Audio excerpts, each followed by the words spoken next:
We're learning more about an ICE agent injured in the line of duty yesterday. ICE saying that officers were conducting a traffic stop. This was outside of Chicago, at which point a suspect resisted and attempted to drive into that arrest team, dragging the officer as the suspect was trying to flee the scene. The officer discharged his firearm, fearing for his life. Both were brought to a nearby hospital where the suspect was pronounced dead. With me now, Customs and Border Protection Senior Advisor Ron Vitiello. Thank you, sir, very much for being with us. Your thoughts on what has happened here with this ICE officer forced to defend himself? Thanks for having me, Molly. This is a reminder of how dangerous and the dangers the frontline faces in merely just doing their job. We are prayerful that this officer is going to make a full recovery and return to duty soon. But let's remind everybody the choices that everyone made here. The loss of life is a set of choices that this individual made. Instead of submitting to a lawful arrest, he decided to try to harm people by running them over with his car. And so the frontline deserves better. But also the politicians and the political leadership in Illinois and Chicago and the surrounding area have made terrible choices as well.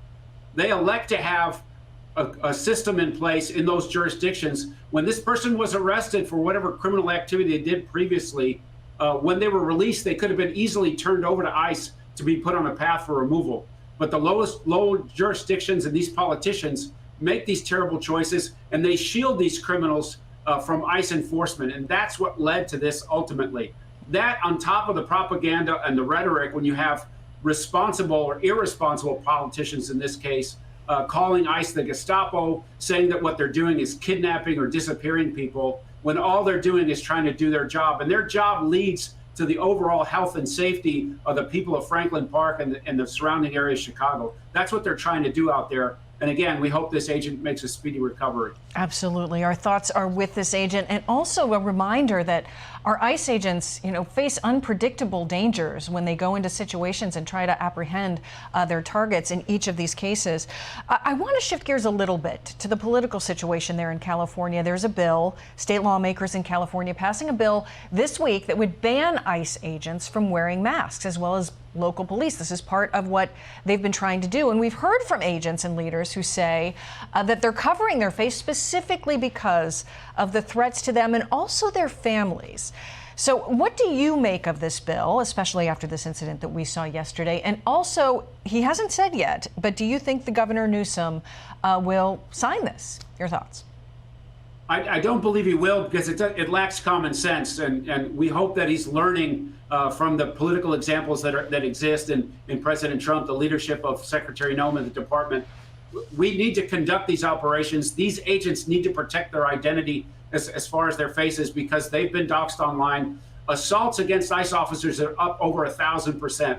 And so they need to do all the things that they can do to tactically protect themselves, and they and their families deserve better than the leadership in California that wants to take their masks off or force them to do their duty with masks off, but do nothing in this law about holding to account the online warriors that dox these agents and threaten their families. That's what they should be working on. They need to bring the propaganda down and put California in a place where they can help ICE accomplish what they need to accomplish, which is to take these criminals off the street and put them on a path for removal. And this has been a very interesting one this week. More than 300 South Korean workers who had been detained after this ICE raid at a Hyundai plant in Georgia have been flown back to South Korea. They arrived there. Many are worried that there's a political fallout here, worried that the U.S., the relations with this very key ally, could be affected. What message do you think the raid sent?